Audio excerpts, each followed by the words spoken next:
Go.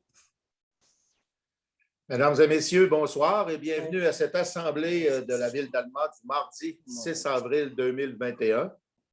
Il faut comprendre que c'était Pâques en fin de semaine. Nous avons reporté d'une journée cette assemblée. Malheureusement, elle va être encore d'une manière virtuelle, c'est-à-dire avec la télévision et nos réseaux. Mais c'est bien important de comprendre qu'on voit encore aller aujourd'hui. Si vous avez pris le bulletin de nouvelles de ce soir, il y a encore des péripéties, il y a encore un gros mois d'avril à passer et surtout à surveiller les cas de contamination. Il semblerait qu'on s'en sort quand même pas si pire, malgré qu'on est toujours borderline, comme on dit en anglais.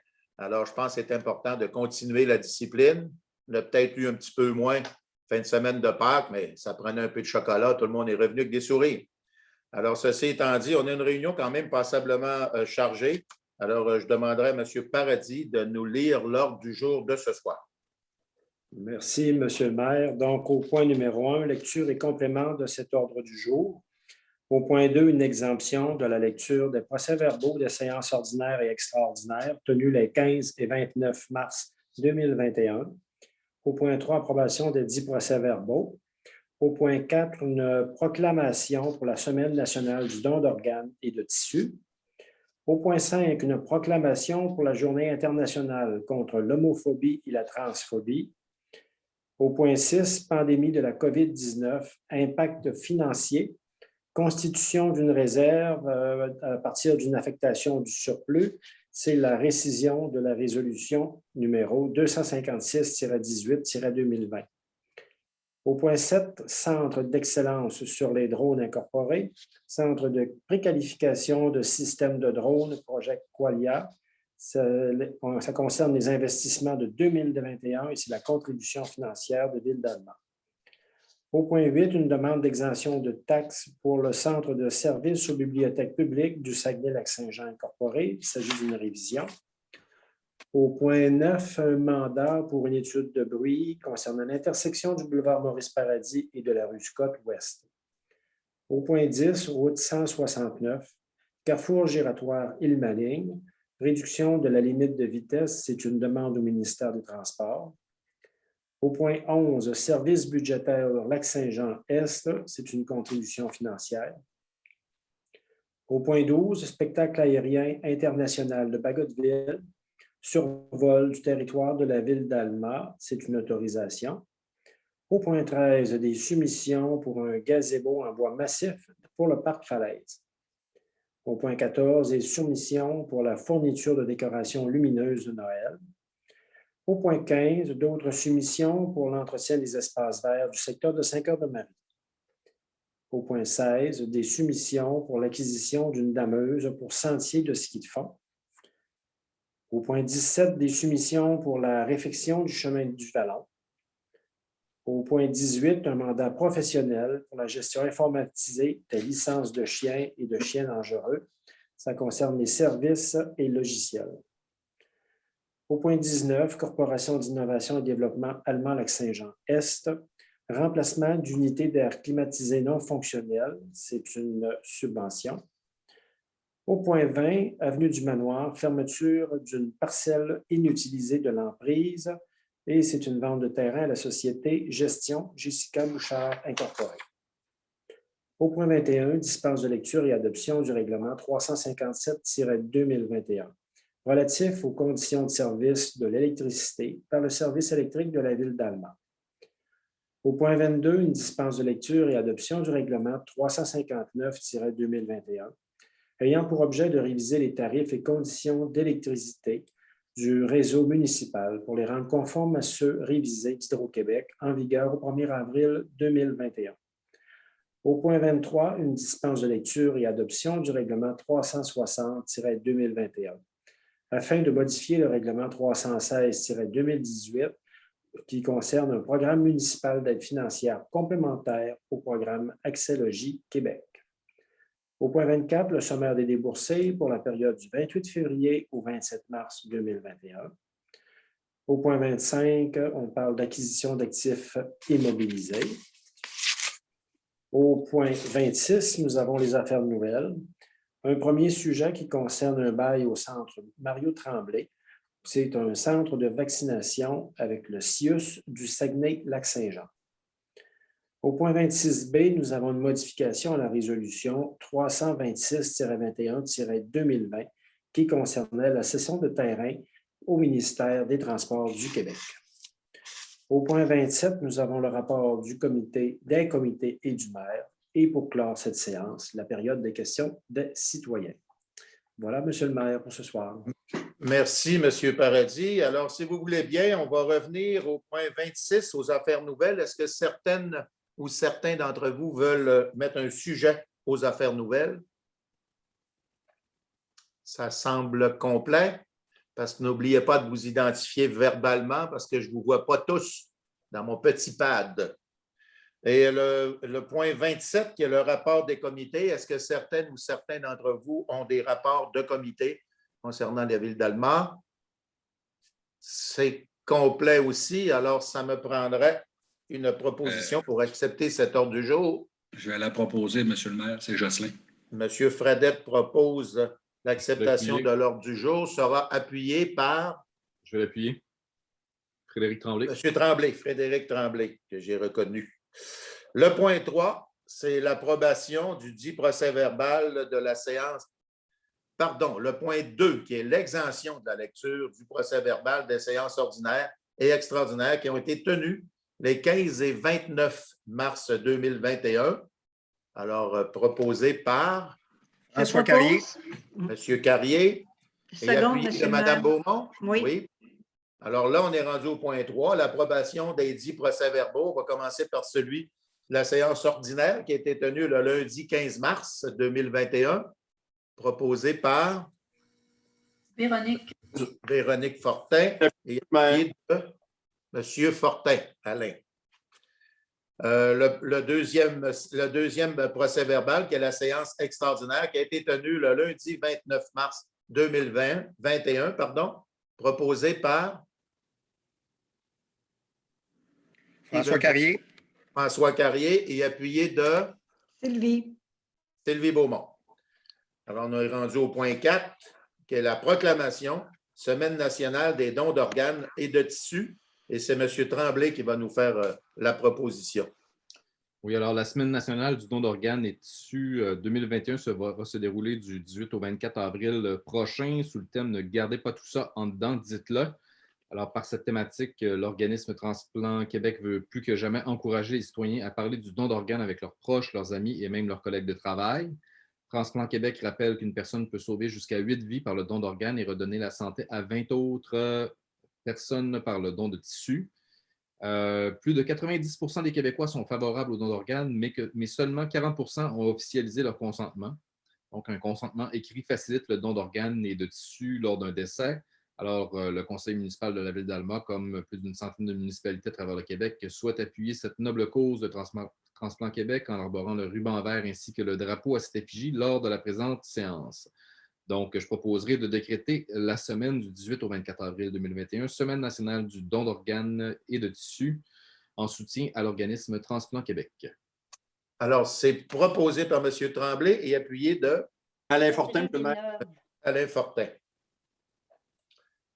Le point 5, c'est la proclamation Journée internationale contre l'homophobie et la transphobie. Ça, c'est Mme Villeneuve qui va nous présenter la résolution. Oui, la Charte des droits et libertés de la personne reconnaît qu'aucune discrimination ne peut être exercée sur la base de l'orientation sexuelle, de l'identité de genre ou de l'expression de genre. Le Québec est une société ouverte à tous et à toutes, y compris aux communautés lesbiennes, gays, bisexuelles et trans, LGBT+, et à toute autre personne se reconnaissant dans la diversité sexuelle et la pluralité des identités et des expressions de genre. Malgré les récents efforts pour une meilleure inclusion des personnes LGBT+, l'homophobie et la transphobie demeurent présentes dans notre société. Le 17 mai, c'est la journée internationale contre l'homophobie et la transphobie, que celle-ci est célébrée de fait dans de nombreux pays et qu'elle résulte d'une initiative québécoise portée par l'organisme Diversité 02. Je crois qu'il y a lieu d'appuyer les efforts de Diversité 02 dans la tenue de cette tournée. Donc, je vous propose de proclamer le 17 mai 2020 Journée internationale contre l'homophobie et la transphobie et de souligner cette journée en hissant le drapeau arc-en-ciel devant l'Hôtel de Ville. Alors, c'est proposé par Mme Villeneuve et appuyé de Secondé, Monsieur le maire Olivier. M. Larouche. Pour Monsieur le greffier, Monsieur le maire, il y a une petite erreur dans la date dans la proposition. Le 17 mai, en 2020, 2021, bien sûr, parce que c'est ce qu'on va faire au niveau de l'entrée principale de l'Hôtel de Ville. Alors, bien sûr, ça sera corrigé. Petite coquille, il manque une année, effectivement. Merci, M. Tremblay. Bon observateur. Alors, nous sommes rendus maintenant au point 6, pandémie de la COVID-19, impact financier, constitution d'une réserve. M. Fortin. Monsieur le maire. Donc, considérant que le conseil municipal a adopté lors de la séance ordinaire tenue le 1er juin 2020 la résolution 256-18-2020 pour autoriser l'affectation d'une somme de 1 500 000 à même le surplus accumulé non affecté de la Ville d'Alma afin de constituer une réserve financière pour un fonds prévoyant les impacts financiers de la pandémie de la COVID-19, qu'entre-temps, le gouvernement du Québec a versé une aide d'urgence au montant de 1 773 750 à la Ville d'Alma pour compenser les impacts financiers de la fameuse pandémie, que le directeur des finances et trésorier de la Ville d'Alma recommande d'éliminer la réserve financière décrétée par la dite résolution pour retourner cette somme au surplus accumulé et non affecté de la Ville d'Alma. Il est donc résolu d'annuler la dite résolution numéro 256-18-2020 adoptée par le conseil municipal lors de la séance ordinaire du 1er juin 2020. Donc, je le propose, M. le maire. Proposé par M. Fortin et appuyé de... Je l'appuie. Pardon? Mme Beaumont? Oui, je vais l'appuyer. Oui, Mme Beaumont. Je voudrais passer juste un commentaire concernant, d'ailleurs, je suis très fier de ce qu'on a réussi à faire au niveau préventif. Et lorsqu'on a parlé justement d'un début de pandémie l'an passé, au mois de mars, nous avons tout de suite été prévoyants et nous avons mis des sous en fonction de voir venir la problématique. On savait très bien que ça allait affecter le budget, mais surtout l'application du budget là, concernant l'isolation, concernant la sécurité du personnel, concernant les ouvertures et les fermetures de certains secteurs aux citoyennes et aux citoyens. Bref, ça a été tout qu'un exercice à faire, mais l'idée qu'on a eue d'être préventif et de voir venir, eh bien, ça nous permet encore aujourd'hui d'être capable de voir venir aussi ce qui s'en vient, parce que là aussi, ce qu'on a réussi à faire l'an passé et cette année au complet va faire en sorte qu'on va être capable de finaliser, si vous voulez, cette espèce de pandémie-là. Puis on a tous hâte, d'ailleurs. La vaccination va s'accélérer, ce qu'on nous en a dit ce soir. Et puis, c'est, je pense, la clé pour être capable de revenir à une vie un peu plus normale. Mais de là à revenir comme c'était avant, je pense que ça va prendre encore un petit bout. Mais au moins, on soit capable là, de se revoir en présentiel, c'est le nouveau terme qu'on utilise, virtuel présentiel, mais qu'on se revoit présentiel dans des activités importantes et festives. Ça nous manque beaucoup, surtout nous dans notre secteur. On sait très bien qu'au Saguenay-Lac-Saint-Jean, nous sommes assez festifs, peut-être pas pour battre les îles de la Madeleine, mais pas loin. Alors, je pense que c'est important de le mentionner. On a bien agi, puis il fallait le faire, puis on a été clairvoyants. C'est important de le dire. Merci tout le monde. On est rendu au point 7, qui est le Centre d'excellence sur les drones, le centre de préqualification du système de drones, c'est-à-dire le fameux projet Qualia. Et c'est M. Fortin qui va nous faire la présentation. Effectivement, merci, M. le maire. Donc, considérant que le gouvernement du Québec a lancé en mai 2016 sa stratégie québécoise de l'aérospatiale 2016-2026, que cette politique reconnaît le savoir-faire du Saguenay-Lac-Saint-Jean dans le domaine des drones, notamment pour la création du Centre d'excellence des drones d'Alma, que le gouvernement du Québec entend investir dans ce savoir-faire en soutenant le développement d'un écosystème régional consacré aux drones civils, que le gouvernement du Québec a accordé une subvention pour la mise sur pied d'un centre de préqualification du système de drones au Centre d'excellence sur les drones d'Alma dans sa stratégie aérospatiale, qui est bien sûr le projet Qualia, que le CED a débuté les travaux de construction du 17 du projet Qualia en 2020, qui devrait s'achever au printemps 2021. Considérant que les dépenses concernant l'achat du système de suivi et de surveillance en temps réel et d'autres frais sont assumés à 50 par la Ville d'Allemagne dans le fameux montage financier, on le rappelle, d'un montant de 800 000 pour la Ville d'Allemagne, en tripartie avec le gouvernement provincial et le gouvernement fédéral. Considérant la demande d'aide financière formulée par les dirigeants du CED pour payer la contribution des investissements requis pour le site de préqualification projet Qualia pour la première partie de l'année 2021, il est donc résolu d'autoriser le versement d'une subvention non récurrente au montant de 113 366,88 au Centre d'excellence sur les drones afin de défrayer les investissements requis sur les sites de préqualification de systèmes de drones pour le projet Qualia pour la première partie de l'année 2021. Cette somme étant prise à même le surplus accumulé non affecté de la Ville. Et les mentions, M. le maire, que ça fait partie intégrante du montant initial de 800 000 Donc, ce n'est pas un excellent coup. À Mescadat, le projet Qualia, d'un montant total de 2 400 000 respecte l'ensemble des devis, respecte les coûts. Donc, c'est tout simplement une autorisation de débourser, M. le maire. C'était rendu à notre tour, si vous voulez, là, de mettre notre part, notre code part.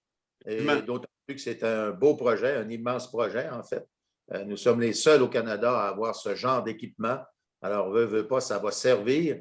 Et bien sûr, on parle toujours de drones civils et commerciaux. On sait qu'il faut faire la différence avec le drone militaire, mais ça va faire exactement comme on donne en exemple l'Internet, qui était un équipement militaire il n'y a pas longtemps et aujourd'hui, la planète serait incapable de se passer d'Internet. Alors, c'est la même chose au niveau du drone. On va voir de plus en plus du drone s'activer à travers des vols civils et commerciaux. Alors, c'est dans ce sens-là. On travaille pour le futur aéronautique et ça se passe chez nous à Alma. Je pense qu'il faut en être fier. Et on verra bien aussi à l'inauguration comment ça va se promener à travers tout le Canada au niveau de la promotion, mais aussi la nouvelle.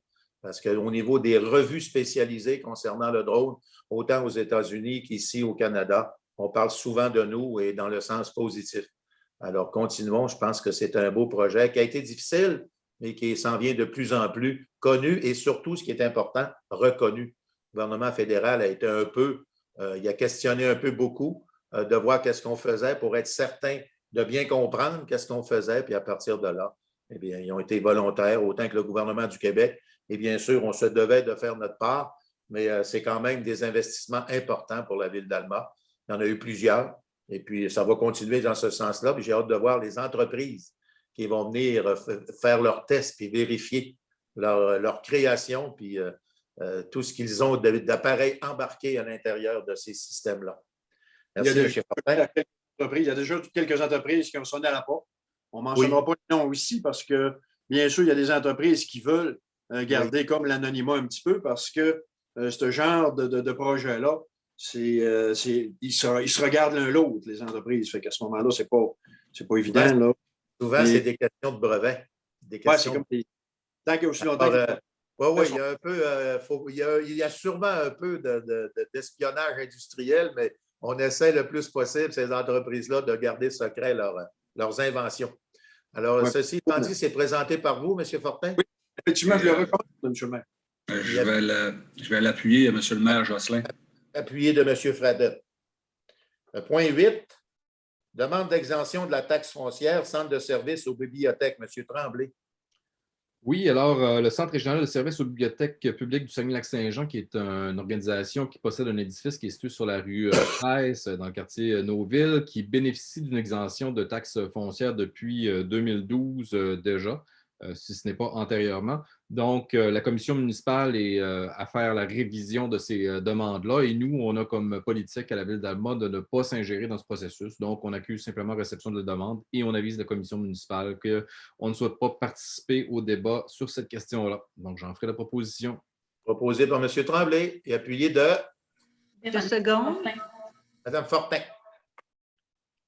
Nous sommes rendus maintenant au point 9.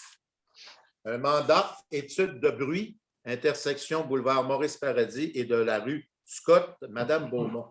Oui, merci, M. le maire. En fait, on a, vous savez, la voie de contournement qui passe à cette hauteur-là et il y a des résidents qui restent près Et on sait qu'il y a des résidents qui sont impactés là, par des bruits qui sont vraiment très, très dérangeants. Alors, le Conseil s'est penché sur cette problématique-là et a demandé une étude de bruit là, à l'intersection du boulevard Maurice-Paradis et de la rue Scott pour voir si on n'était pas en mesure de faire des interventions, je dis bien, qui pourraient venir amenuiser là, le bruit qui dérange les résidents.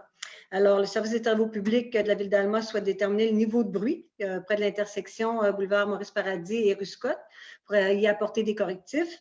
Et le service des travaux publics a donc demandé à la firme Yokel Associés Incorporés de déposer une offre d'honoraires professionnels pour la réalisation du mandat suivant, c'est-à-dire mesurer sur le terrain une mesure de 24 heures à la résidence du plaignant. En fait, il y a un résident qui est plus impacté que d'autres, pour le comptage de la circulation, pour déterminer aussi la contribution sonore de chaque tronçon. De plus, il y aura une simulation là, qui est réalisée à l'algorithme de calcul TNM, donc c'est très technique tout ça, là, pour calibrer le modèle à l'aide du comptage de circulation, déterminer la contribution sonore de chaque tronçon et il y aura une recommandation là, de mesure d'atténuation sonore qui sera requise à cet effet. Donc, considérant la recommandation favorable qui a été formulée par la directrice du service des travaux publics, je vais proposer de confier à la firme Yokel Associés Incorporés le mandat relatif à la réalisation d'une étude de bruit à l'intersection du boulevard Maurice-Paradis et de la rue Scott Ouest, le tout conformément évidemment à la proposition datée du 17 novembre 2020, donc copie demeure annexée à la présente pour valoir partie intégrante, d'autoriser Mme Karine Morel, directrice du service des travaux publics, à signer pour la Ville d'Alma la dite offre de service et d'autoriser le directeur des finances et trésorier de la Ville à verser le montant d'honoraires professionnels prévu dans la dite offre de service, c'est-à-dire une somme de 7 500 $. Les taxes sont en su et cette somme étant prise à même le surplus accumulé non affecté de la Ville. C'est une proposition, M. le maire. Proposée par Mme Beaumont et appuyée de Mme Villeneuve. Mme Villeneuve. Je dois dire que depuis le début, moi, j'ai été sensibilisé à la problématique de ce monsieur-là, mais il y en a d'autres aussi dans le secteur. Parce qu'au début, à l'original, la construction de la voie de contournement, il y a un mur coupe-son qui s'est fait de l'autre côté du boulevard Maurice-Paradis. Puis bizarrement, ce mur coupe-son-là a été monté avec pas de résident derrière. Puis du côté où il y a de la résidence, eh bien, on n'a pas de mur coupe-son. Alors moi, je comprends très bien la plainte et la demande, d'autant plus que c'est beaucoup de camions lourds qui circulent dans le secteur. Et à partir du moment où on utilise le fameux frein, le frein Jacob qu'on appelle, c'est très bruyant pour les gens du secteur. Alors, je pense que ça vaut la peine de regarder de plus près là, la possibilité de répondre aux besoins de ces gens-là dans le secteur de la rue Scott-Ouest. Ceci étant dit, on est rendu au point 10, qui est la route 169, carrefour giratoire Île-Maligne, réduction de la limite de vitesse. Bien oui, M. Fradette. Bien oui, M. le maire, donc on sait qu'un des objectifs principaux d'un carrefour giratoire, c'est la sécurité des gens. Et puis là, bien, des gens de Saint-Cœur-de-Marie, de Delisle, un peu de Talbot et du comité de citoyens d'Île-Maligne et des gens aussi qui demeurent plus vers le centre-ville, nous ont fait la remarque que quand on est sur le pont d'Île-Maligne et qu'on s'en va vers le secteur nord, c'est un manque qu'on voit moins parce qu'on est à 50 km. Après le giratoire, bien, on peut aller jusqu'à 90 km. Donc, c'était moins, on le voyait moins. Donc, sauf que dans le sens inverse, donc les gens qui arrivent du secteur nord, donc du Saguenay, de Saint-Nazaire, de Saint-Cœur-de-Marie, bien, on sait qu'on peut rouler à 90 km dans cette partie de voie de contournement. Et à la suite de ça, bien, juste à l'entrée du giratoire, c'est simplement là qu'on apprend qu'il y a maintenant un 50 km/h. Vous comprendrez, M. le maire, que de 90 à 50 km/h, ce n'est pas évident. Puis aussi, bien, pour la Sûreté du Québec, aussi, parce qu'on sait qu'on a des patrouilleurs qui vérifient pour la vitesse. Donc, de 90 à 50, bien, c'est un peu difficile à s'ajuster pour la conduite. Et là, bien, aussi, on s'est rendu compte que les autres carrefours giratoires au niveau de la région ont une zone tampon de 70 km, donc qui permet entre le 50 et le 90 aux chauffeurs, aux conducteurs de s'ajuster.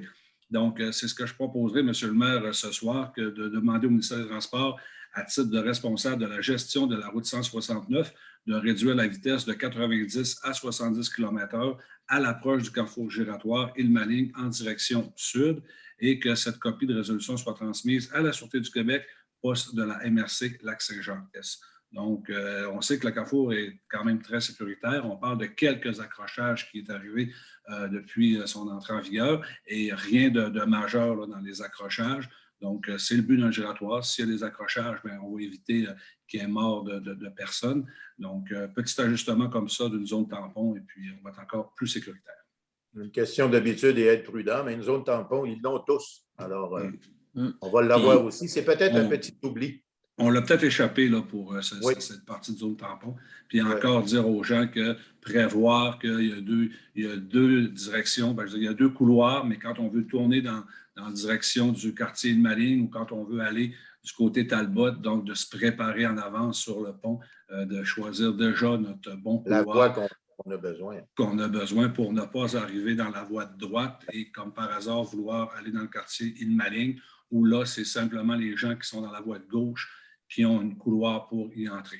Donc, faire encore quelques petits ajustements pour certains conducteurs en ce moment. Alors, c'est proposé par M. Fredette et appuyé de M. Je vais le seconder.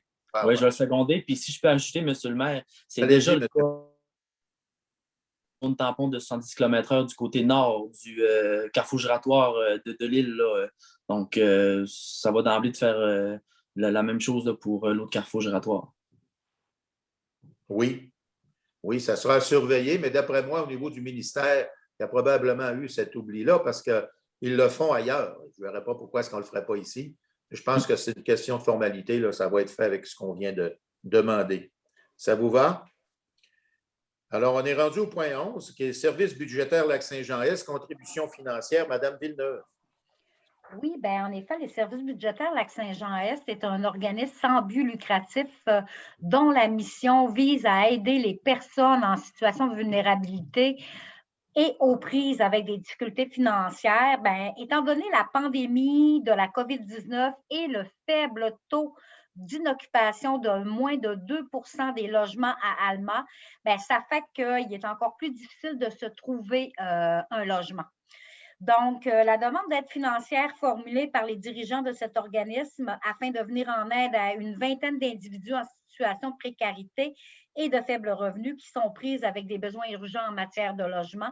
Donc, je vous propose donc d'autoriser le versement d'une subvention exceptionnelle au montant de 2 500 à l'organisme Service budgétaire Lac-Saint-Jean-Est afin de l'aider à venir en aide aux personnes vivant une problématique de logement et ce, en raison des besoins accrus causés par la pandémie, mais également dû au faible taux d'inoccupation des logements à Alma, le tout conditionnellement à une réduction de compte de l'organisme. Proposé par Mme Villeneuve, appuyé de… Qui appuie la résolution? M. Carrier. Carrier. Et je dois dire qu'au niveau de notre urbanisme, on va se pencher justement sur le peu de disponibilité au niveau des loyers. Là. Il faudra se redonner une marge, je dirais, un peu plus importante de ce que nous avons analysé dernièrement. Effectivement, il nous manquait un peu de choix du côté de la ville d'Alma. Alors, c'est quelque chose qu'on devra regarder dans notre futur rapproché. Le point 12, spectacle aérien international de Bagotville, M. Larouche. Oui, donc on sait qu'à tous les 2 ans, là, la base des Forces canadiennes tient un événement de très grande ampleur, justement sur la base de Bagotville. Et puis là, cette année, là, dû aux contraintes là, de la pandémie de la COVID, là, ils n'ont pas eu le choix de se revirer sur un dizaine, comme on dit, malgré c'est quand même des grosses préparations là, de préparer ce type d'événement-là. Donc, on a une demande là, justement là, de l'organisation du spectacle aérien de Bagotville, donc qui a été formulée par le commandant de la 3e escadre de Bagotville afin d'avoir l'autorisation de pouvoir tenir son spectacle dans les villages au lieu d'être à un endroit. Donc, les avions là, se promèneraient là, vraiment là, autour des villes et puis donc d'avoir l'autorisation de pouvoir voler à une hauteur minimale entre 500 et 1000 pieds. Donc, c'est quand même assez bas. Donc, c'est pour ça que ça demande une autorisation. Et puis aussi, là, prendre note là, que cet événement là, sera tenu le 26 juin 2021 ou ça sera reporté au lendemain en cas de pluie. Donc, je le proposerai, M. le maire. Alors, proposé par M. Larouche et appuyé de… Alain Fortin.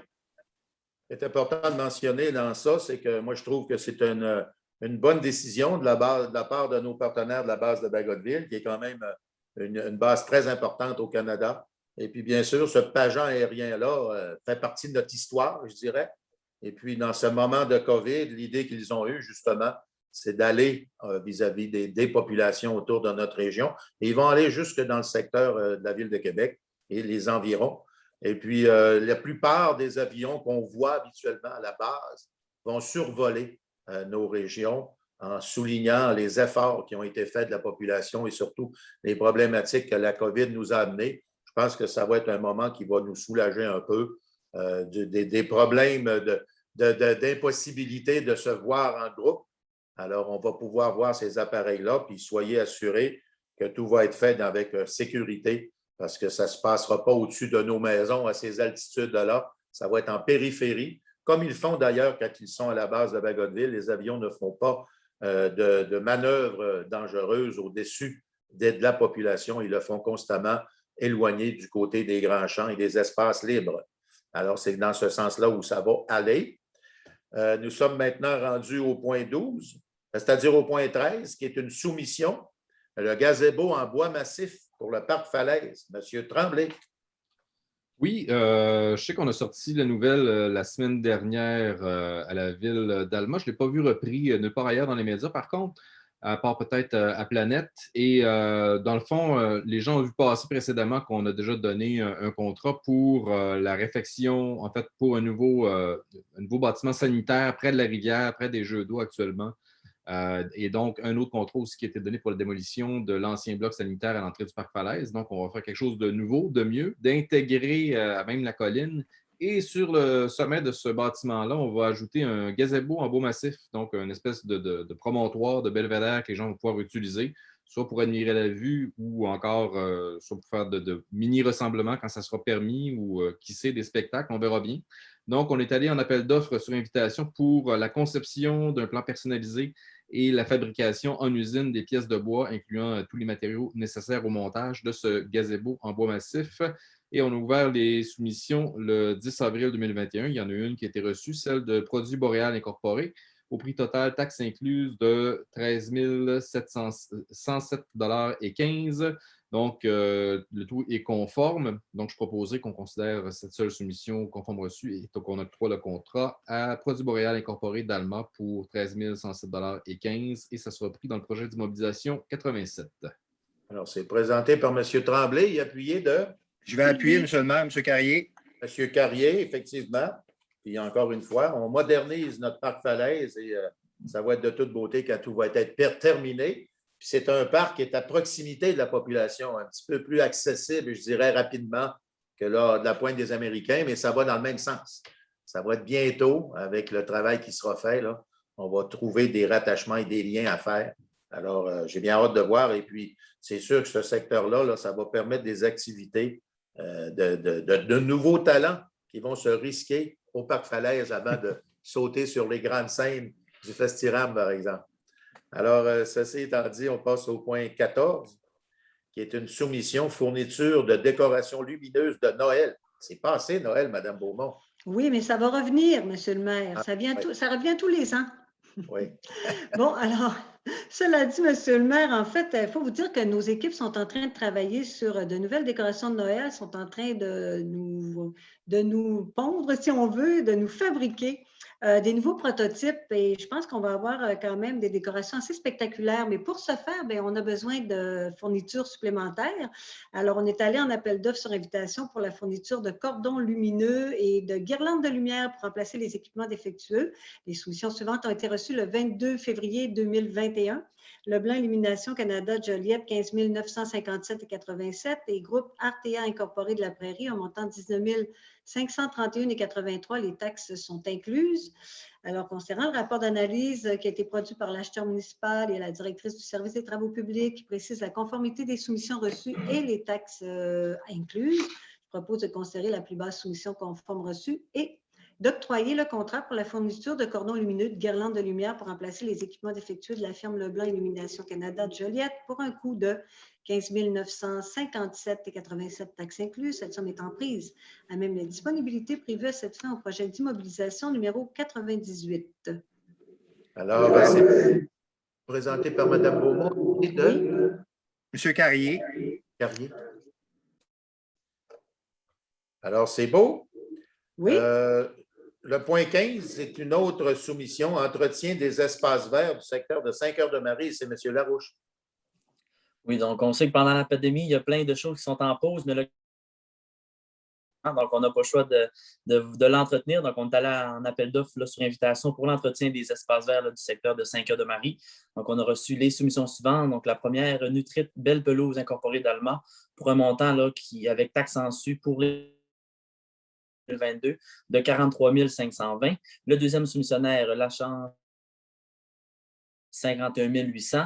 Et finalement, Pro-Gazon MS incorporé d'Alma pour 55 200. Donc, comme à l'habitude, on a produit un rapport d'analyse et puis ça nous a confirmé là, que toutes les soumissions étaient conformes avec les taxes en su. Donc, je vais proposer qu'on considère la plus basse soumission, bien évidemment, puis d'octroyer le contrat à Nutrit Belle Pelouse pour un montant de 43 520 taxes en su, puis le tout conformément à la soumission que nous avons reçue. Alors, c'est proposé par M. Larouche et appuyé de M. Carrier. Mme Fortin. Le point 16, c'est toujours une soumission, acquisition d'une dameuse pour sentier de ski de fond. M. Carrier. Oui, M. le maire. Donc, un peu comme Noël, ben, il va y avoir un hiver les années prochaines encore. Donc, considérant qu'à la suite d'un appel d'offres public pour l'acquisition d'une dameuse pour sentier de ski de fond, les soumissions suivantes ont été reçues le 18 mars 2021. La première de Mécanique Giclair incorporée de Beaupré pour un montant de 326 287,55 sous. Et la deuxième de Équipement Planard incorporé de Saint-Augustin-de-Desmaures pour un montant de 337 451,62 sous. Donc, considérant le rapport d'analyse produit par l'acheteur municipal et le directeur du service des loisirs et de la culture concernant la conformité des soumissions reçues, les taxes incluses et la disposition du vieil équipement selon les modalités prévues pour la vente d'actifs, je propose donc de considérer la plus basse soumission conforme reçue et d'octroyer le contrat pour l'acquisition d'une dameuse pour sentier de ski de fond à la firme Mécanique Giclair incorporée de Beaupré pour un montant de 326 287,55 sous, taxes incluses, le tout conformément à la soumission reçue, le tout financé selon les deux modalités suivantes, c'est-à-dire une somme de 175 000 et un autre de 19 500 prises à même une contribution du gouvernement du Canada dans le cadre du programme Initiative de tourisme hivernal de Développement économique Canada. Et la deuxième, le solde de 131 287,55 sous étant prise à même le surplus accumulé non affecté de la ville d'Alma. Alors, c'est proposé par M. Carrier et appuyé de Audrey Villeneuve. Mme Villeneuve. Belle voiture de luxe. C'est une belle voiture, puis elle va servir parce que cette année, là, les chiffres sont sortis, là, puis ça a été une année exceptionnelle là, au niveau de la fréquentation du centre de ski. Donc, on prévoit des belles années encore à venir. Vous avez des bons arguments, M. Carrier. Le point 17, c'est une soumission là aussi, réfection du chemin du Vallon, Mme Beaumont. oui, merci, M. le maire. Nous sommes allés en appel d'offres public pour les travaux de réfection de chaussée et le remplacement d'un tronçon de conduite d'eau potable qui sont situés dans le chemin du Vallon. Alors, nous avons reçu 1, 2, 3, 4, 5, 6 soumissions à cet effet. Donc, les soumissionnaires sont les suivants. Excavation G. Larouche incorporée d'Alma, un montant de 611 092,13. D'excavation Boulanger incorporée de Jonquière, un montant de 688 767,11. Truchon Excavation d'Alma, un montant de 695 946,17. De construction J&R Savard Limité de Saint-Honoré, un montant de 714 471,31. De construction Roc du Four incorporée de Jonquière, un montant de 752 986,7. Et des entreprises Rosario Martel d'Alma, un montant de 848 491,36. Donc, on a considéré évidemment le rapport d'analyse qui a été produit par le service des travaux publics et qui précise la conformité des soumissions reçues et les taxes appliquées. Alors, je propose de considérer la plus basse soumission conforme reçue, d'octroyer le contrat pour les travaux de réfection de la chaussée, le remplacement du tronçon de conduite d'eau potable dans le chemin du Vallon, j'ai dit bien, soit la firme des excavations G. Larouche incorporée, la soumission d'Alma, pour un montant total de 611 092,13 sous. Les taxes sont incluses et conformément à la soumission présentée, cette somme étant prise à même les disponibilités financières qui sont prévues à cette fin au projet d'immobilisation numéro 101. Alors, c'est proposé par Mme Beaumont et appuyé Oui. de Oui, M. Larouche. M. Larouche. Puis si Et, je peux. Pardon? Oui. Si je peux ajouter, ça va être des Allez-y. travaux vraiment majeurs là, pour cette rue-là, parce qu'il y avait beaucoup de problématiques, là, justement, là, de tant l'asphalte, là, mais aussi, là, des fois, le drainage en côté de chaussée. Là, donc, tout ça, ça va être réglé là, avec ces travaux-là. Donc, je suis vraiment content de savoir que les gens de ce secteur de mon district vont pouvoir avoir une rue flambant neuve. Oui, puis j'ajoute à ça, il y avait 6 soumissionnaires pour le projet. Oui. Je pense qu'on a eu un prix, je dirais, équitable, le moins cher des 6. Qui rentre dans nos prévisions budgétaires, d'ailleurs, M. le maire. Qu'on s'était donné, effectivement. Exact. Le point 18, c'est un mandat professionnel, gestion informatisée des licences pour chiens et chiens dangereux, un service de logiciel. Madame Fortin. Oui, merci. Donc, depuis le mois de mars 2020, le règlement d'application de la loi visant à favoriser la protection des personnes par la mise en place d'un encadrement concernant les chiens est entré en vigueur. Ce règlement, ça exige que les propriétaires de chiens déclarent plusieurs informations sur leur animal, à savoir la race, la couleur, le poids, les vaccins, etc., en plus de l'adresse et du nom. Présentement, les mesures qui sont mises en place à la Ville ne permettent pas de consigner ces informations-là de façon efficace et conviviale pour les citoyens. Et considérant que le directeur des finances et trésorier a demandé à la firme PG Solutions, qui est spécialisée dans les logiciels de gestion municipale, de déposer une offre de service à la Ville d'Alma pour le logiciel Gestipat relatif à la gestion des licences animalières, que ce logiciel est un module qui est supplémentaire et qui s'intègre parfaitement au système informatique là, qui est déjà en fonction à la Ville. Alors, c'est une recommandation favorable de la greffière adjointe de la Ville. Je propose qu'on puisse confier à la dite firme le mandat là, pour la fourniture des services et logiciels des licences animalières, conformément à la proposition qui a été datée du 10 mars 2021. Donc, copie demeure annexée à la présente pour valoir partie intégrante et d'autoriser aussi le directeur des finances et trésorier assigné pour la Ville d'Alma la dite offre de service et d'autoriser le directeur des finances et le trésorier de la Ville à verser le montant d'honoraires professionnels qui est prévu dans la dite offre de service, soit 14 275 $ taxes en su, cette somme étant prise à même le surplus accumulé non affecté de la Ville. Alors, c'est proposé par Mme Fortin et appuyé de… Je seconde, Sylvie. Mme Beaumont? Oui. OK. Ça va nous permettre aussi d'avoir un meilleur suivi, je pense, là, pour la licence des petits toutous, parce qu'effectivement, il y en a beaucoup dans la ville et puis c'est important de savoir quelle sorte que nous avons aussi autour de la municipalité, puis l'utilisation aussi qui sont faites dans le bon ordre et surtout dans les bons, à suivre les réglementations concernant les promenades et les balades extérieures avec les animaux. Alors, ce logiciel-là va nous permettre de suivre constamment, si vous voulez, les animaux qui demeurent dans le secteur de Ville d'Alma. Le point 19, Corporation d'innovation et de développement Alma-Lac-Saint-Jean-Est, appelée communément la CIDAL. C'est concernant un partage de facturation pour un air climatisé pour le tourisme. C'est M. Fradette. Oui, M. le maire. Donc, comme vous l'avez dit, pour la CIDAL, donc, qui ont procédé au remplacement d'unités d'air climatisées non fonctionnelles à l'Office du tourisme au coût de 17 412,98 $ taxes incluses. Et considérant que le conseil municipal avait convenu de verser une subvention à la Corporation d'innovation et développement Alma-Lac-Saint-Jean-Est pour défrayer la moitié du coût de ces travaux. Donc, je proposerai, M. le maire, d'autoriser le versement d'une subvention non récurrente de 8 706,49 $ à la CIDAL pour la facture de cet achat. Proposé par M. Fradette et appuyé de M. Carrier. M. Carrier. Point 20, avenue du Manoir, fermeture d'une parcelle inutilisée de l'emprise. M. Fradette, toujours. Oui, M. le maire. Donc, on retourne tout près du carrefour giratoire d'Ilmaling, juste à côté. Donc, c'est ça. Considérant que le ministère des Transports vient de terminer la construction d'une voie de contournement du quartier de Delisle et Ilmaling à Alma, que le 12 mai 2014, le conseil municipal avait accepté de vendre à la pharmacie Family Prix de l'avenue du Manoir, propriété de la société Gestion Jessica Bouchard dans le quartier Talbot, que les parcelles résiduelles appartenant à la ville d'Alma et non utilisées par le ministère des Transports aux fins de la réalisation de la voie de contour d'Ilmaling.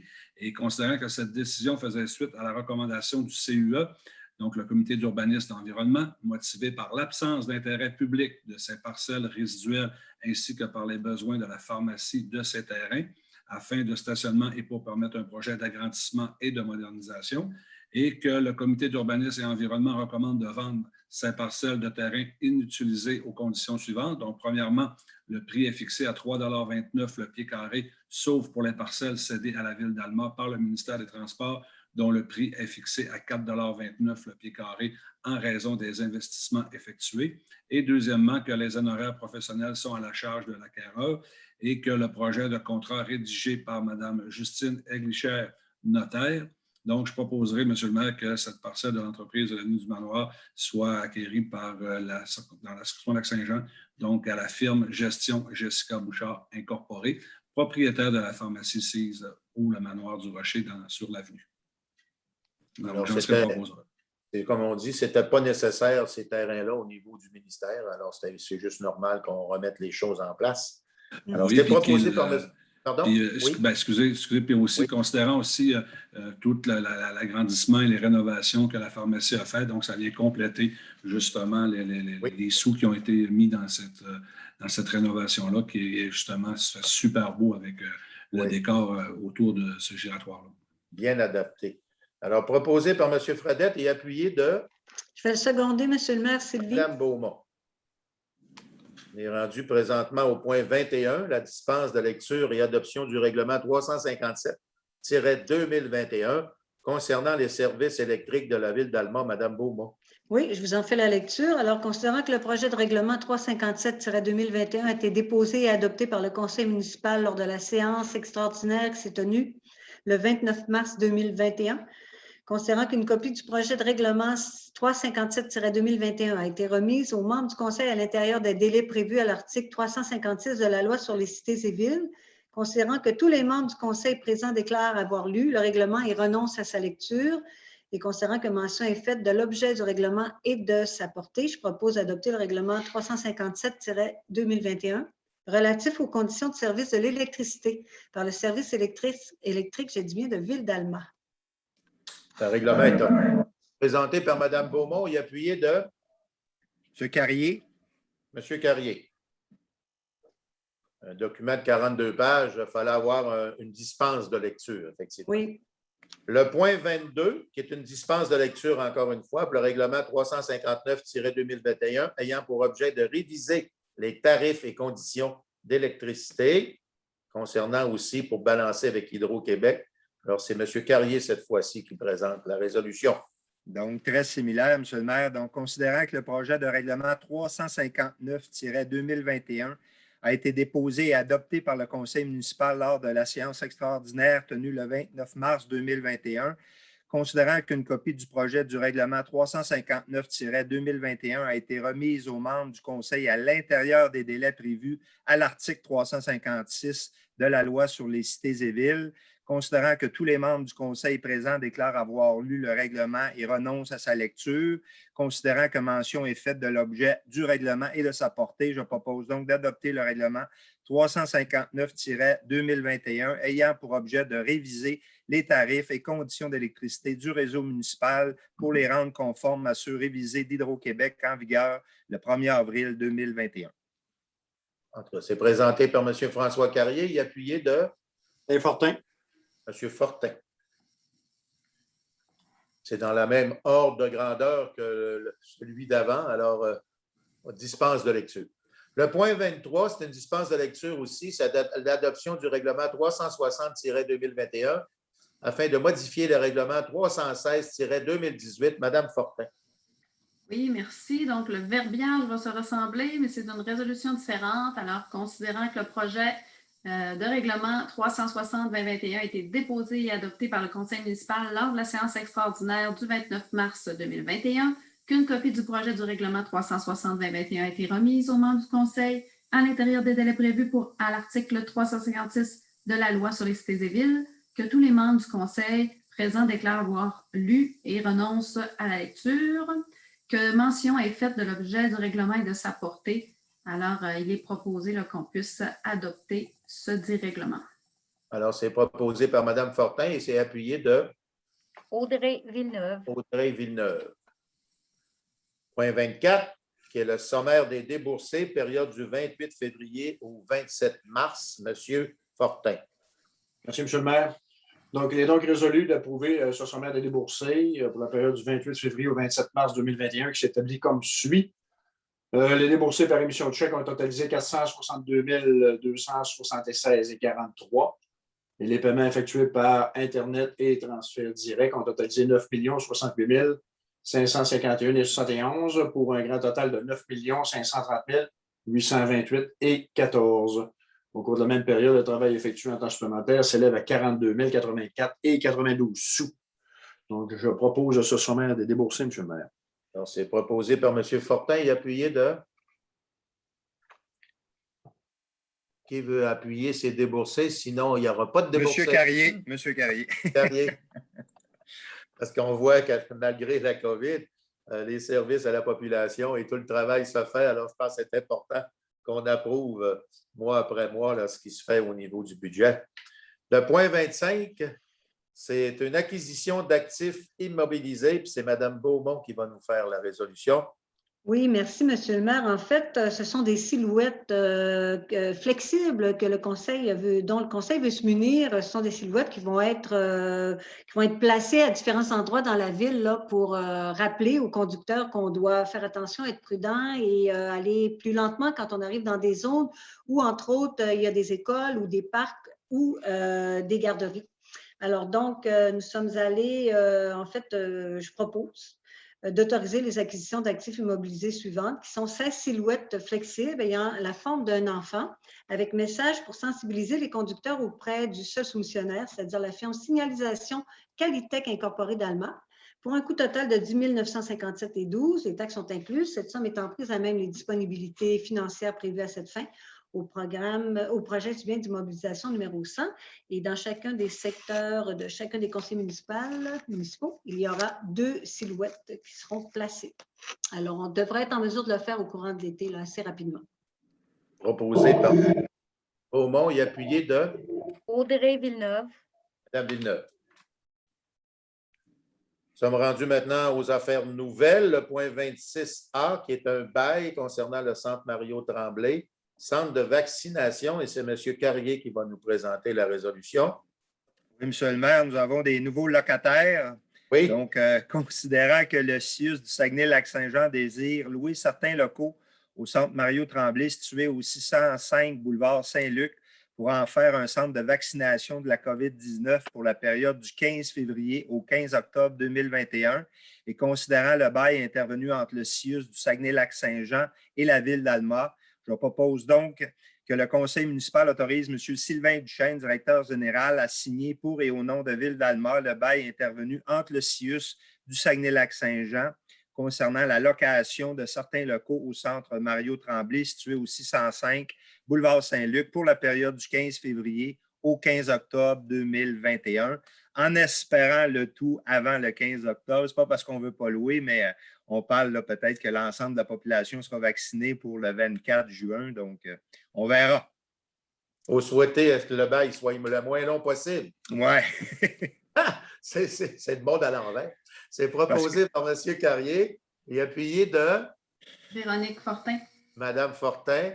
Et effectivement, ce qu'on a pris aux nouvelles, en tout cas ce soir, toujours, on va accélérer le processus dans le sens qu'on devrait avoir plus de vaccins là, au niveau de la région, parce qu'effectivement, on focusait beaucoup ceux qui étaient, entre guillemets, dans le rouge.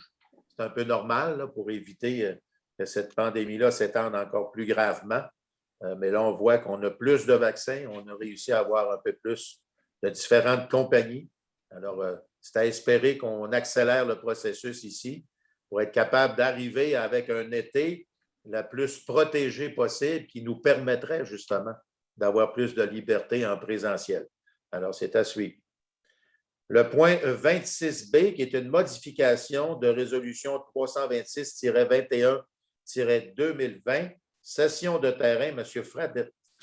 Oui, M. le maire. Donc, pour une troisième fois ce soir, on retourne dans la voie de contournement d'Île-Maligne. Donc, près du giratoire, bien, les gens vont comprendre facilement qu'avant que la voie de contournement arrive, donc on avait une route régionale, qu'il y avait des parcelles forcément qui appartenait donc au public, donc qui était au ministère des Transports.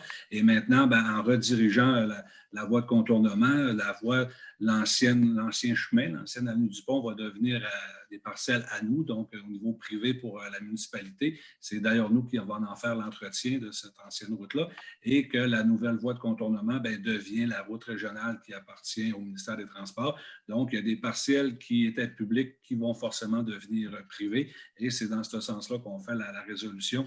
Donc, considérant que le ministère des Transports a réalisé les travaux de construction d'une voie de contournement des quartiers de Delisle et Île-Maligne et considérant que le conseil municipal a adopté la résolution 326-21-2020 afin que le conseil municipal décrète que les diverses parcelles d'emprise de rue identifiées dans l'entente 6-2014-16-060 intervenue avec le ministère des Transports, donc copie demeure annexée à la présente pour valoir partie intégrante passant du domaine public au domaine privé de la Ville d'Alma, de façon à en permettre la vente en faveur de ce dernier et d'autoriser la signature du contrat notarié à venir.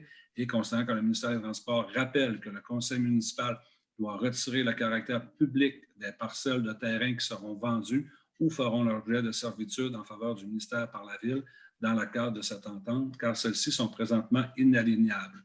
Et considérant qu'il y a lieu de modifier la résolution 326-21-2020 en conséquence, donc, M. le maire, j'en serai le proposeur. Proposé par M. Fradette et appuyé de Audrey Villeneuve. Mme Villeneuve. Ceci étant dit, on est rendu maintenant au point 27 qui est le rapport. Il n'y avait pas de rapport de comité inscrit.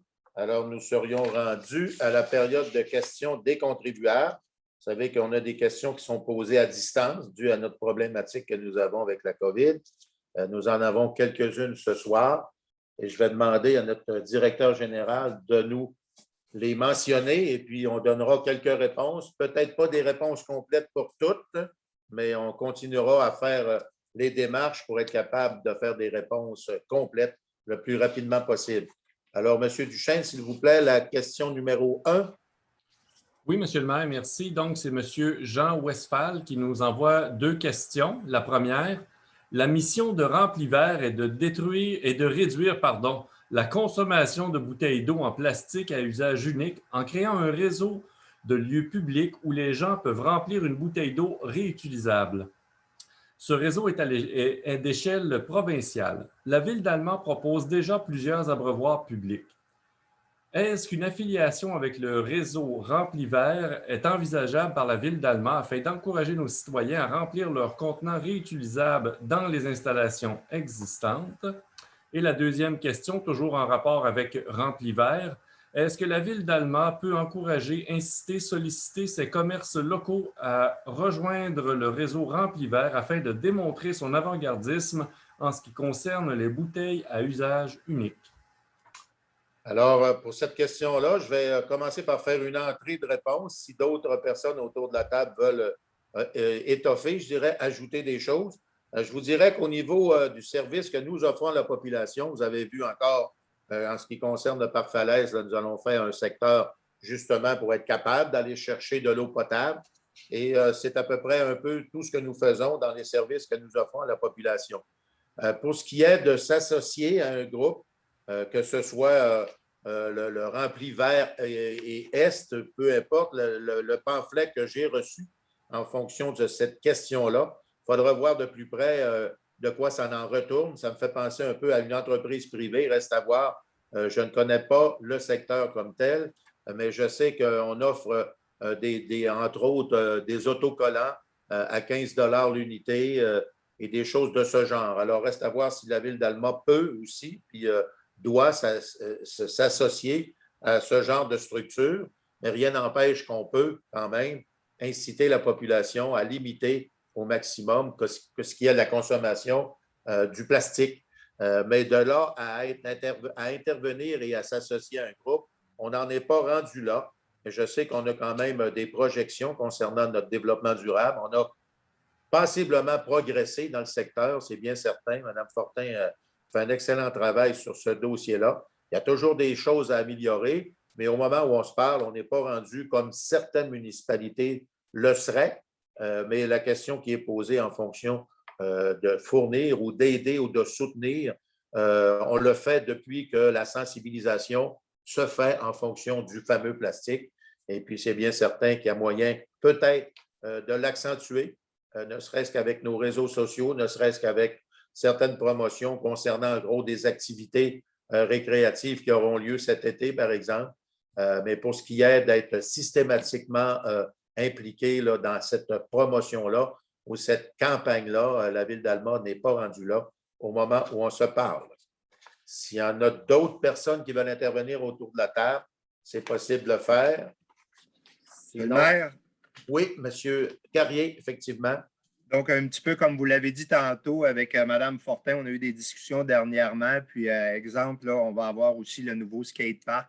Donc, on travaille là, à mettre là, des endroits où les jeunes pourront s'abreuver. Puis, on sait qu'avec la COVID, les abreuvoirs ont été modifiés également. Avant, c'était des abreuvoirs pour qu'on puisse l'amener à la bouche. Aujourd'hui, les abreuvoirs qui sont vendus sur le marché, c'est des abreuvoirs justement pour remplir des bouteilles, pour éviter le contact, là.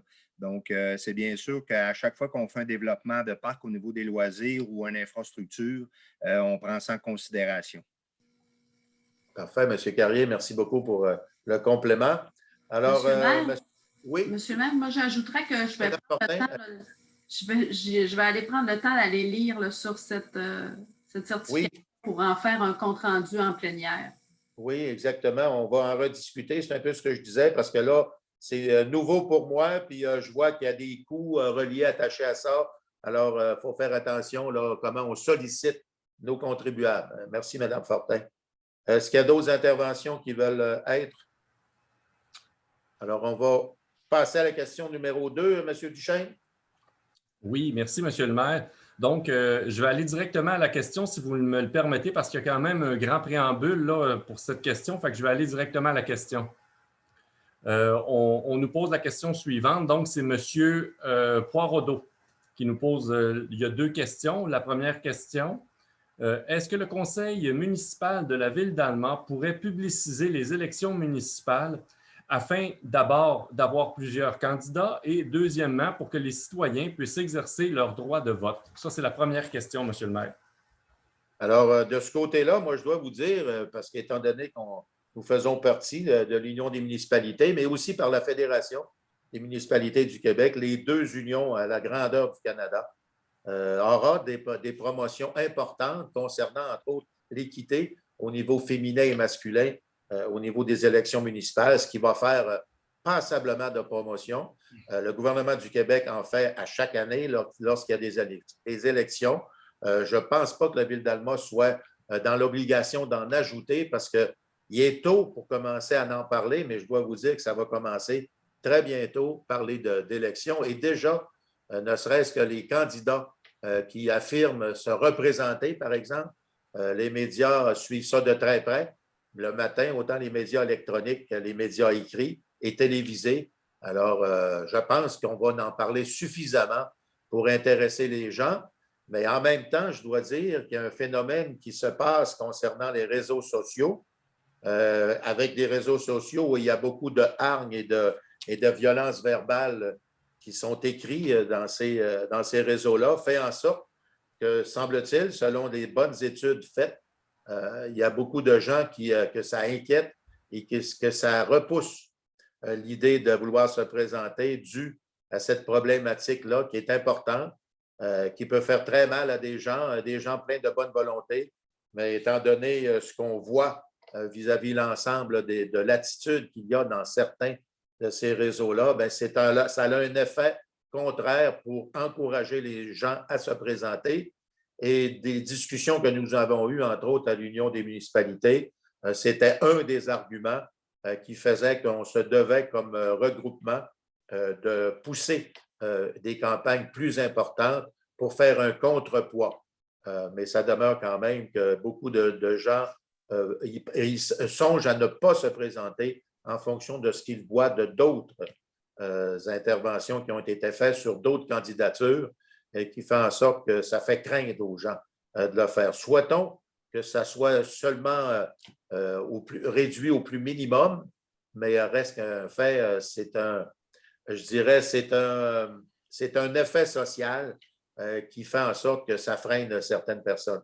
Mais dans l'ensemble, je pense qu'avec la Ville d'Alma, on n'aura pas besoin de faire de campagne supplémentaire. Ça va se dire sur plusieurs paliers, dont entre autres le gouvernement du Québec et le président d'élection du Québec qui va faire des campagnes aussi concernant la sensibilisation et, comme je disais tantôt, en fonction aussi d'avoir une équité féminin et masculin concernant les conseils municipaux. Alors, je pense que la campagne va être largement couverte en fonction de ça. C'est la position que j'ai vis-à-vis de cette question-là. Et je dois dire que cette question-là était quand même étoffée. J'aimerais qu'on réussisse à poser des questions un peu plus directes, un peu plus concentrées, parce que c'est un bon paragraphe qu'il y avait dans cette question-là. Et on comprend là, que dans certains secteurs, on en a fait une campagne plus personnalisée. Mais ici, je pense à Ville d'Alma, avec la couverture que nous avons sur les médias déjà établis, je pense qu'on n'a pas besoin vraiment d'en faire plus. Monsieur Fradette? Oui, si vous me permettez, peut-être que je rajouterais 2 commentaires, Monsieur le maire. Aussi, il ne faut pas oublier qu'au niveau du palier municipal, déjà depuis plus de 16 ans, c'est une campagne qui est à date fixe à tous les 4 ans. Donc, je pense que quelqu'un qui est intéressé à se présenter au niveau municipal, une chose qui est hyper facile, ça fait déjà 4 ans qu'on sait que ça va être le 7 novembre 2021 que les gens auront à aller au vote parce que c'est toujours le premier dimanche de novembre. Et on peut déjà aller voir le mois de novembre en 2025, il y aura des élections municipales. Donc, je pense que quelqu'un qui est intéressé par le palier municipal, la première affaire à faire, c'est savoir la date. Puis ça, je pense que c'est facile, là, depuis 16 ans que c'est à cette date-là. Et puis, souvent, on parle des femmes en politique. Il ne faut pas oublier que c'est une mise en candidature. Donc, moi, je pense que peu importe le sexe, le genre, n'importe quoi. Donc, à partir du moment où une personne a le goût de faire de la politique, bien, on met sa face sur une pancarte, puis après ça, bien, on fait notre campagne électorale et on arrive avec nos idées. Donc, toute personne qui est intéressée, peu importe, encore une fois, le genre, si on a le goût, on se présente. Puis c'est comme ça, les gens vont choisir. Je pense que c'est important de le dire, ça. C'est important que peu importe votre personnalité, peu importe femme ou homme, la politique, elle est là pour vous. Il s'agit juste de dire, ben moi, j'ai le goût, puis on se présente. Puis comme ça, ben il y aura plus de monde, puis il y aura plus de choix. Puis ça va être les gens au bout. On sait, on fait de la politique, c'est de la démocratie. Donc, ça appartient aux gens d'enligner leur choix. Donc, toujours aux 4 ans. Puis si vous êtes intéressé, ben go, vous allez voir M. Paradis à la ville. Ben, là, on ne peut pas aller le voir, mais on va voir sur le site Internet parce que ça va être juste quand la pandémie sera terminée qu'on pourra faire les visites. Donc, c'est comme ça. C'est aussi facile que ça. Un bon complément, M. Fradette, puis effectivement. Puis moi, je lève mon chapeau à quiconque décide de le faire, parce que ça prend du courage, puis ça prend du travail, puis ça prend de la volonté. C'est bien certain. Mais là, on reste à voir. On va voir. On est en train de faire un tournage, je dirais, générationnel en rapport avec des nouveautés qui se présentent là, au niveau du Québec, de la pensée sociale. Alors, moi, d'après moi, cette année, il devrait y avoir beaucoup de personnes qui vont se présenter, même si certains craignent les effets secondaires, je dirais, de certains réseaux sociaux. Ça vous va pour ça? Monsieur Duchesne, l'autre question, s'il vous plaît? Oui, parfait, Monsieur le maire. Je vais donc avec la deuxième question. C'était toujours M. Poireau qui posait la deuxième question. Donc, on nous dit le centre Mario-Tremblay, les trottoirs en face des écoles, le centre-ville sont le théâtre de nombreux secteurs dont le sol est jonché de mégots. Pouvez-vous faire quelque chose pour endiguer ce fléau? On nous demande de poser des cendriers, faire des campagnes de sensibilisation, réglementer. Donc, voilà la question. Moi, je pense que cette question-là, ça concerne beaucoup au niveau des travaux publics. Je commencerai par demander à Mme Beaumont qu'est-ce qui est fait en rapport avec cette problématique-là. Puis cette problématique-là, je dirais, là, elle est mondiale. C'est pas compliqué, là. Ça ne se passe pas juste à Alma. Elle est mondiale. Il y a certaines choses qu'il faut faire attention sur les demandes que j'en ai vues, parce que sur certains regroupements de gens qui sont anti-tabac, installer, entre autres, des cendriers, ça a l'air que ça suggérait aux gens de fumer. Alors, il y a des groupes qui pourraient même s'objecter à ce qu'on mette des cendriers, et ça demeure quand même que jeter des mégots. Quelqu'un qui fume devrait ramasser ses mégots, mais il n'y a pas juste ça qu'on voit à un moment donné lorsqu'on fait le ménage du printemps. Alors, ceci étant dit, je pense que Mme Beaumont aurait quand même des bonnes réponses à donner en fonction de cette problématique-là, étant donné que nous avons quand même 5 fleurons, une des rares villes au Québec à posséder les 5 fleurons concernant la qualité de vie, puis surtout la qualité du paysage et de l'environnement à la ville d'Alma.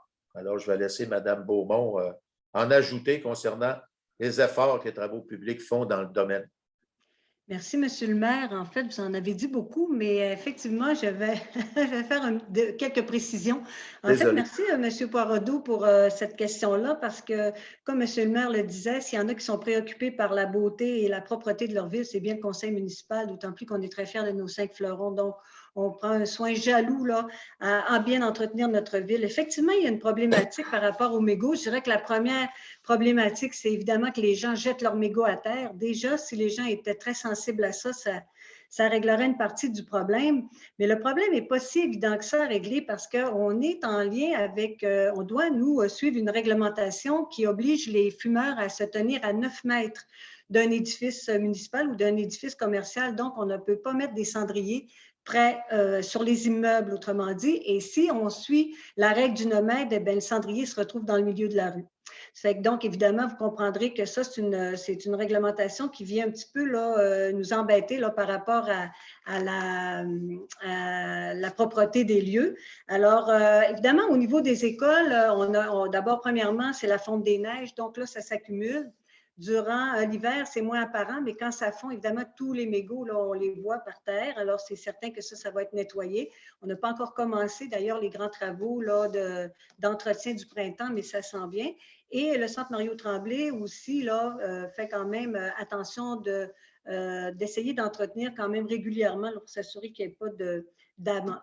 Bon, en ce moment, ce qu'on est en train de regarder avec la commission scolaire, en fait, le centre de services scolaires là, de Lac-Saint-Jean, c'est de trouver une solution à cette problématique-là. On est très préoccupé par ça aussi. Donc, il y a une zone qui pourrait être déterminée, puis il y a des pistes de solutions qui sont envisagées, mais avec la COVID, évidemment, ça a retardé là, toute cette mise en place d'une solution, mais on est là-dessus. Et puis, par rapport au centre-ville, bien, écoutez, c'est sensiblement la même problématique du 9 mètres qui s'applique. Je dois vous dire que, par contre, au courant de l'été, la SDC a de l'entretien à tous les jours. On fait de l'embauche supplémentaire pour s'assurer que toute la période estivale, là, c'est bien entretenu partout au centre-ville et à chaque jour, là, le ménage est fait. Évidemment, au niveau d'hiver, c'est un petit peu plus difficile. Il y a aussi la responsabilité là, des propriétaires de chacune des bâtisses là, qui doivent aussi faire leur effort là-dedans. Mais tout ça pour vous dire que oui, on est conscient qu'il y a une problématique. On essaie de voir aussi au niveau des pistes de solutions. Et dans quelques jours, voire semaines, là, les travaux publics vont vraiment commencer le grand ménage et ça devrait aussi venir beaucoup en aide là, pour régler cette problématique-là. Je ne sais pas si, M. le maire, ça répond bien à la question de M. Poireau, là, mais pour le moment, c'est les informations que je peux livrer. Vous avez très bien répondu. S'il y en a d'autres qui veulent intervenir aussi autour de la table. Oui, j'aurais peut-être un petit commentaire parce que… Mme Fortin. Oui, je trouve ça bien là, ce que la Ville envisage de faire, qu'on fait déjà aussi. Là. Mais je pense aussi qu'il ne faut pas oublier qu'on est tous des citoyens, qu'on a une responsabilité citoyenne qui peut faire une grosse différence. Quand on voit quelqu'un jeter un mégot par terre, c'est délicat, mais ça se dit poliment, s'il vous plaît, pouvez-vous le jeter dans un cendrier, dans une poubelle, pas partout dans la ville. Puis après, cela te fait dire une fois ou deux, là, ça change les comportements aussi. Puis ça a de l'impact. Je pense que ce n'est pas une mesure, c'est l'ensemble des comportements qu'on va adopter qui va. C'est la même chose pour la vitesse aussi dans nos quartiers. Là. Il y a un bout qui appartient aux citoyens de le dire, de le nommer pour essayer de changer les comportements. Entièrement d'accord avec vous, Mme Fortin, puis c'est ce que j'allais dire, une question de civisme et du civisme dans les deux sens. Comme je disais tout à l'heure, c'est bien certain que ça ferait bien de mettre des cendriers pour permettre à ces gens-là de mettre leur mégot à la bonne place. Mais il y a des gens qui les démolissent, les cendriers. Alors, le civisme est là aussi. Pour quelle raison que tu démolis un cendrier? Moi, je suis anti-tabac. Ben, ce n'est pas pour toi qu'on le fait, c'est pour ceux qui se fument. Puis, bizarrement, c'est toujours légal de fumer, là. Même qu'on a ajouté une autre sorte de cigarette. Alors, c'est légal de fumer, mais il y en a qui prennent un malin plaisir à démolir les cendriers. Alors là aussi, il y a un manque de civisme. Il y a un manque de civisme, en fait, dans les deux sens. Puis c'est peut-être à force de le dire qu'on va finir par être un peu plus je dirais, je ne dis pas permissif, mais un petit peu plus compréhensif en rapport avec ces problématiques-là concernant le tabagisme, puis d'autres genres de tabac aussi, comme je vous disais tantôt. Alors, ceci étant dit, je pense qu'on aurait fait le tour de cette question-là. Ça vous va au niveau du conseil? Oui. Alors, M. Duchesne, il y en aurait une dernière, je pense. Une dernière question? Oui, tout à fait, Monsieur le maire. Donc, la question nous vient de Francisca Côté. La question est la suivante. Serait-il possible de connaître le nombre de signalements, d'interventions et de remises de constats d'infractions reliés au rassemblement et au couvre-feu sur le territoire de la ville d'Alma et ou de la MRC, et ce pour la deuxième vague de la pandémie? Je pense qu'on a la personne idéale pour répondre, qui nous représente, en fait, au niveau de la Sûreté du Québec à la MRC Lac-Saint-Jean-Est, Mme Beaumont. Oui, merci, M. le maire. En fait, j'ai fait mes leçons, M. Côté. Puis je vous invite à prendre un crayon. Je vais avoir quelques chiffres à vous donner. Alors, donc, non, mais j'ai pris le temps là, de faire un appel à notre lieutenant là, au niveau de notre département de la SQ. Et puis, je pense que c'est intéressant, là, les informations que je vais vous livrer. En fait, disons que d'abord, concernant la loi sur la quarantaine, il faut savoir que sur le territoire de la MRC, en fait, partout au Québec, là, les gens qui reviennent de voyage de l'extérieur du pays doivent suivre une quarantaine de 14 jours. Et à ce titre-là, c'est extrêmement suivi par notre département de la SQ, là, de la Sûreté du Québec. Depuis le 26 janvier, c'est 89 visites qui ont été faites à l'intérieur des résidences qui revenaient de l'extérieur du pays. Et sur 89 visites, il y a un seul constat d'infraction qui a été donné. En fait, le constat n'a pas été donné. C'était non conforme et ça a été référé à la GRC parce que ce département-là là, appartient à la GRC. Par la suite, du 1er septembre au 1er avril, donc, au départ de la deuxième vague, c'est 1329 visites ou déplacements qui ont été faits par notre corps policier, soit des cartes d'appel, c'est-à-dire des plaintes, ou soit de façon autonome, c'est-à-dire des visites là, impromptues que les policiers ont fait sur le territoire. Ça concerne les restaurants, les commerces, les lieux publics et les maisons privées. Et au niveau du couvre-feu, c'est du 9 janvier au 1er avril. Si on parle du couvre-feu, là, on parle de véhicules et piétons, c'est 1512 interceptions qui ont été faites. Donc, ça fait beaucoup d'interceptions. Alors, en date du 9 janvier au 1er avril, au niveau des constats, c'est 104 constats d'infraction. Ça veut dire qu'en général, 104 constats d'infraction qui ont été donnés là, pour cette période-là. Et on nous dit que depuis que le couvre-feu est à 21h30, évidemment, ça a amené énormément d'améliorations sur le territoire. Il y a beaucoup moins de personnes qui ne respectent pas les consignes là, de la santé publique. Alors, c'est les chiffres que je pouvais vous remettre pour ce soir, mais ça donne quand même un bon aperçu là, du travail qui se fait par nos policiers. Puis aussi, on nous dit que les gens sont quand même très collaborateurs là, et très... ils savent bien qu'ils ont une responsabilité. On parlait tout à l'heure de responsabilité commune. Là. Bien, les gens le sentent bien aussi. Là, si on veut s'en sortir de cette COVID-là, bien, il faut les suivre, les consignes. Alors, on nous dit que c'est quand même assez raisonnable là, au niveau des infractions, des constats d'infraction, M. le maire. Mais je pense que oui, allez-y, Mme Fortin. Oui, juste une petite précision. Est-ce qu'on parlait 104 constats, c'est sur le territoire d'Alma ou de la MRC? Je parle du territoire de la MRC Lac-Saint-Jean-Est pour l'ensemble du service de la SQ. Merci. L'ensemble du territoire. Oui, je pense qu'ils nous donnent des chiffres globaux à chaque fois. Hein. Ils ne font pas la distinction entre un village versus un autre.